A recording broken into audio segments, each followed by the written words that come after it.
និយាយអំពីព័ត៌មានថ្មីនេះខ្ញុំចង់ជម្រាបជូនបងប្អូនចេះថាអាការដែលសមានចិត្តរបស់បងប្អូននឹងវាជន់ជោសម្បើមមែនតើហើយខ្ញុំមែនតើទៅក្រុមគ្រួសារហ្នឹងក៏បានផ្ញើក្តីសង្ឃឹមមកលើខ្ញុំឲ្យជួយសម្របសម្រួលដោះស្រាយបញ្ហារយុត្តិធម៌ឲ្យធីរីតាមពិតខ្ញុំមានកាតព្វកិច្ចផ្លូវសិលធម៌មួយដែលខ្ញុំបានជម្រាបប្រាប់បងប្អូនណារឿងករណីធីរីនេះណាមិនមែនជាករណីរយុត្តិធម៌សម្រាប់តែរឿងធីរីទេគឺរកយុត្តិធម៌សម្រាប់សុធននិងក្រុមគ្រួសាររបស់គាត់ផងហើយនឹងរកយុត្តិធម៌សម្រាប់ជនរងគ្រោះដទៃទៀតដែលមិនដឹងជាមានប្រមាណអ្នកទៀតមិនដឹងថាស្ថានភាពយ៉ាងម៉េចហើយបើរឿងនេះណាតឡាការរកឃើញថាសេរីគឺពិតជាមានបញ្ហាវិបត្តិផ្លូវចិត្តដ៏ធ្ងន់ធ្ងរហើយរហូតដល់ប្រព្រឹត្តអំពើហិង្សាទៅលើប្តីបែបនេះណាវាក៏ជាវិញ្ញាសាវាក៏ជាអង្គហេតុមួយបទពិសោធន៍មួយដើម្បីតស៊ូមតិនៅក្នុងសហគមន៍យើងដើម្បីអីបន្ថែមលុយចូលជួយដល់សហគមន៍បញ្ហាផ្លូវចិត្តដោះស្រាយបញ្ហាស្ត្រីមានវិបត្តិឬក៏ក្រុមគ្រួសារឬមនុស្សដែលមានផ្លូវចិត្តនឹងឲ្យយកចិត្តទុកដាក់ឲ្យមែនតើមិនមែនតែសហគមន៍អាមេរិកទេសហគមន៍ខ្មែរយើងនឹងផងដែរតើសហគមន៍ខ្មែរនឹងដែលជួយបងប្អូនខ្មែរមកពីខ្មែរថ្មីថ្មោងឬក៏មិនសូវចេះអង់គ្លេសតែយើងធ្វើយ៉ាងម៉េចដើម្បីជួយគ្នាដើម្បីដោះស្រាយបញ្ហានេះព្រោះបញ្ហាផ្លូវចិត្តនេះគឺជារឿងសំខាន់ណាស់ដែលយើងនៅដឹងហើយនៅសហរដ្ឋអាមេរិកនេះពេលដែលមានបាញ់បោះនៅតាមសាលារៀនស្លាប់មនុស្ស10 20នាក់ម្ដងហ្នឹងគឺដោយសារតែបញ្ហាផ្លូវចិត្តហ្នឹងដែរប៉ុន្តែអាហ្នឹងយើងដឹងនៅក្នុងសហគមន៍គេឥឡូវនេះវាកើតនៅក្នុងសហគមន៍ខ្មែរខ្លួនឯងនេះដែលធីរីក៏ជាខ្មែរសុធនក៏ជាខ្មែរយើងក៏ជាខ្មែរដូច្នេះយើងចង់រកវិធីជួយដោះស្រាយគ្នាដើម្បីកុំឲ្យអំពើនឹងវាកើតឡើងទៀតវាជារឿងអកុសលណាស់បើសិនជារឿងនេះមិនដោះស្រាយជួយធីរីបានសុធនក៏អត់ស្លាប់ដែររឿងដែលមិនចាំបាច់ថាត្រូវស្លាប់បានន័យថាវាទៅជាស្លាប់បែបហ្នឹងវាគួរឲ្យអកុសលគួរឲ្យសោកស្ដាយណាស់កូនកំព្រាម្ដាយត្រូវជាប់គុកអស់មួយជីវិតតើវាសោកសង្រេងប៉ុណ្ណាទៅយើងមើលរឿងដែលអាចជៀសវាងបានយើងដែលអាចព្យាបាលផ្លូវចិត្តបានអញ្ចឹងណាឥឡូវខ្ញុំនិយាយអំពីការដែលបងប្អូនជួយជ្រោមជ្រែងច្រើនមកនេះគឺថ្ងៃនេះខ្ញុំរំភើបមែនតើមានបងប្រុសម្នាក់ដែលខ្ញុំមិនដែលស្គាល់សោះពីមុនមកប៉ុន្តែគាត់ស្ដាប់ show របស់ខ្ញុំគាត់ផ្ញើសារចូលនៅក្នុង inbox របស់ខ្ញុំគាត់បង្ហាញអំពី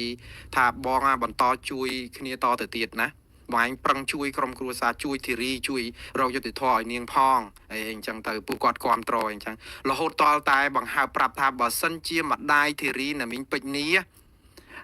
ថ្ងៃក្រោយទៅតុលាការអនុញ្ញាតឲ្យគាត់មកធ្វើជាសាក្សីបង្ហាញខ្លួននៅសហរដ្ឋអាមេរិកដោយផ្ទាល់គាត់សុខចិត្តចំណាយលុយទិញសម្បត្តិយន្តហោះជូនដោយឥតគិតថ្លៃទៀតតើយើងទៅរកបេះដូងឯណាបានហើយខ្ញុំប្រាប់ទៅគាត់វិញថាខ្ញុំអរគុណសមានចិត្តណាស់ម៉ោងនេះអត់ទាន់មានការប្រមូលលុយឬក៏អង្គាសលុយអីទាំងអស់រឿងលុយកាក់នេះខ្ញុំសូមសមានចិត្តបងប្អូនសូមទុកនៅក្នុងខ្លួនសិនព្រោះអីខ្ញុំនឹងប្រាប់ថាហេតុអីបានជាខ្ញុំឲ្យទុកនៅក្នុងខ្លួនសិនម៉ោងនេះគឺខ្ញុំកំពុងតែបោះដៃរកគ្រប់ទិសទីហើយគឺអង្គការសង្គមស៊ីវិលដែលជួយស្ត្រីមានវិបត្តិផ្នែកផ្លូវចិត្ត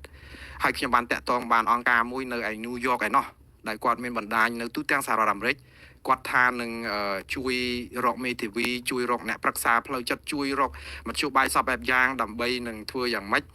យ៉ាងហោចណាស់ក៏ផ្ដល់ការប្រឹក្សាច្បាប់ដល់ធីរីឬក៏ជួយក្នុងករណីរឿងក្តីប្តឹងវធនេះដែរហើយខ្ញុំនឹងគ្រោងជួបគាត់នៅក្នុងសប្តាហ៍នេះនៅក្រុមការងាររបស់គាត់នេះគឺដោយសារអី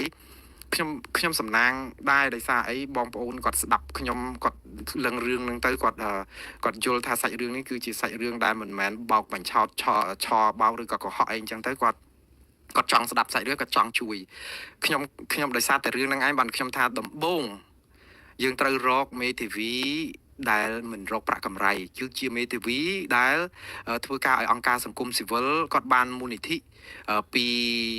រដ្ឋពីស្អីចឹងទៅគាត់យកមកជួយបងប្អូនអ្នកក្រីក្រឬក៏មនុស្សមានវិបត្តិអីចឹងណាដូច្នេះអនុញ្ញាតឲ្យខ្ញុំសាកល្បងជំរឿសដែលមិនត្រូវការអស់លុយសិនហើយអង្គការសង្គមស៊ីវិលវាមិនមែនជាបើមានមេធាវីរបស់ពួកគាត់ក៏មិនមែនជាមេធាវីដែលចាត់ឲ្យដោយតុលាការដែរបើមេធាវីដូចសប្ងៃគឺធីរីបានមេធាវីគេហៅថា public defender ចឹងបានន័យថាគាត់គឺជាណែអ្នកការពារក្តីនៅក្នុងក្របខ័ណ្ឌបញ្ជីរបស់តុលាការឬរបស់រដ្ឋគេបានន័យថាពេលមានអ្នកណាអត់មានមេធាវីអីទៅគឺដល់វេនគឺត្រូវមកការពារក្តីឲ្យអញ្ចឹងទៅដូច្នេះវាមិនមែនជាមេធាវីដែលឯកជនយើងជួលយើងអីទេដូច្នេះគាត់ធ្វើទៅតាមភារកិច្ចការងារការពារក្តីគាត់តាមទម្លាប់អញ្ចឹងដែរទេប៉ុន្តែបើយើងចង់និយាយពីក្នុងន័យថាឲ្យវាស្វាហាប់ឲ្យវាឃ្លាវខ្លាវាអីហ្នឹងគឺជា logic គឺមេធាវីដែលឯកជនបង់ប្រាក់ហ្នឹងគឺគាត់រៀងដូចថាប្រឹងប្រែង មួយកម្រិតទៀតអញ្ចឹងមិនបានន័យថាមេធាវីដែលរត់គេឲ្យមកមិនប្រឹងប្រែងទេឃើញគាត់ប្រឹងក៏ប៉ុន្តែខ្ញុំចង់និយាយថាតើបានប្រាក់កម្រៃទៅគេប្រឹងច្រើនជាងហ្នឹងអញ្ចឹងណាតែប៉ុណ្្នឹងឯងអញ្ចឹងខ្ញុំចង់រងមេធាវីដែលឯកជនរបស់អង្គការក្រៅរដ្ឋាភិបាលមិនទាន់យកប្រាក់ទៀតបើសិនជាយើងរកមិនបាននោះឯងហើយដល់ពេលដែលយើងសហគមន៍យើងម្នាក់$5 $10ចូលលុយគ្នាទៅអាចរកមេធាវីបានសមរម្យសម្រាប់ជួយគាត់អីចឹងទៅនៅក្នុងនេះគឺជាដំណាក់កាលបន្ទាប់ហើយខ្ញុំនឹងប្រឹងរឿងនេះលឿនដែរដោយសារអីពេលវេលាខាច់ណាស់ទៅហើយខ្ញុំចង់ជម្រាបដំណឹងថ្មីនេះជូនទៅដល់ក្រុមគ្រួសារធីរីឲ្យបានយល់ហើយក៏ពេលដែលធីរាឬក៏ក្រុមគ្រួសារដែលបានជួបប្រស័យតាក់ទងជាមួយធីរីក៏អាចពំនាំអ្វីដែលខ្ញុំបានជម្រាបនេះទៅធីរីឲ្យបានដឹងផងថាសហគមន៍ក៏ប្រឹងដុតដៃដុតជើងក្នុងការជួយគាត់តាមលទ្ធភាពដែលអាចធ្វើទៅបានហើយម្ដងទៀតមិនមែនជាការប្រមាថដល់វិញ្ញាណក្ខន្ធសពទេ